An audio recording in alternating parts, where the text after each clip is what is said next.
professor Pedro da Speak com vocês novamente. Sim, hoje é dia de mais aquela dica de inglês, é isso aí. Hoje eu gostaria de falar a respeito de um verbo simples, mas que muitas pessoas cometem um erro. E esse erro é considerado um erro até que grave, quando você está num grau de estudo mais elevado, né? O verbo que eu quero falar hoje é o verbo haver. Pois é. Na língua portuguesa, normalmente quando nós queremos falar o verbo haver, nós trocamos pelo verbo ter. Por exemplo, tem um supermercado ao lado da minha casa.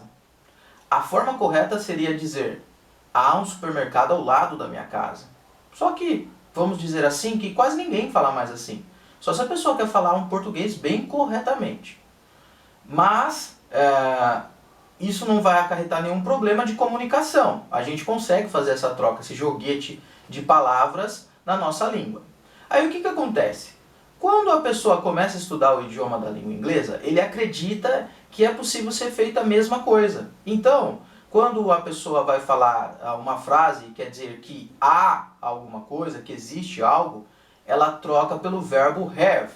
O verbo have em inglês significa ter, mas apenas ter de posse. Não ter em relação a existir. E aí a pessoa acaba cometendo um erro grave, como eu falei. Então nós temos que tomar muito cuidado. Ok, professor, mas se eu não posso usar o verbo have, o que eu faço? Em inglês, o verbo existir é o verbo there mais o be. É a palavra there mais o verbo be. Então, você tem que usar esse verbo na hora de falar que existe alguma coisa, algum lugar ou alguém. Tá legal?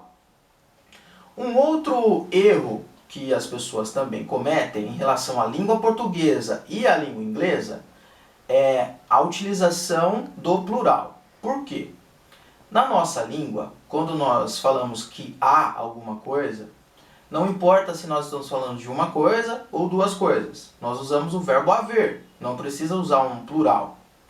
E da mesma forma, se eu trocar o verbo haver pelo verbo ter, nós usamos ter do mesmo jeito. Por exemplo, tem um ônibus em frente à minha casa. Da forma correta seria, há um ônibus em frente à minha casa.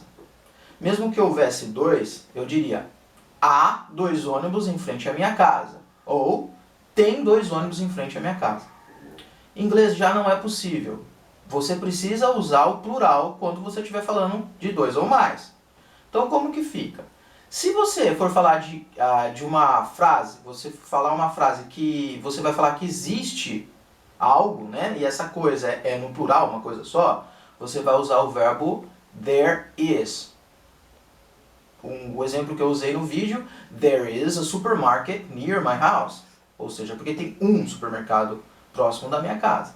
Agora, se você estiver falando a respeito de algo ou de alguém, que for duas coisas ou duas pessoas, você já não pode usar mais o verbo there is. Você tem que trocar para there are. Ok? Lembrando que se você está usando um plural, não esquece de colocar o S, né? Não esquece de pluralizar a palavrinha que você está falando que existe. Por exemplo, there are two dogs in front of my house. Há dois cachorros em frente à minha casa. Ok? Então, pessoal, lembre-se dessa dica, muito importante na hora de você falar o idioma, principalmente se você estiver num nível mais alto da língua inglesa, é importante que você fale de uma forma correta, para que você se expresse bem e para quem estiver te ouvindo, principalmente se for um nativo ou uma pessoa que conhece mais o idioma, ela consiga entender com clareza, ok? Essa foi a nossa dica de hoje. Aquele que gostou, dá o joinha. Quem ainda não se inscreveu no canal, se inscrevam. Até a próxima e bye bye!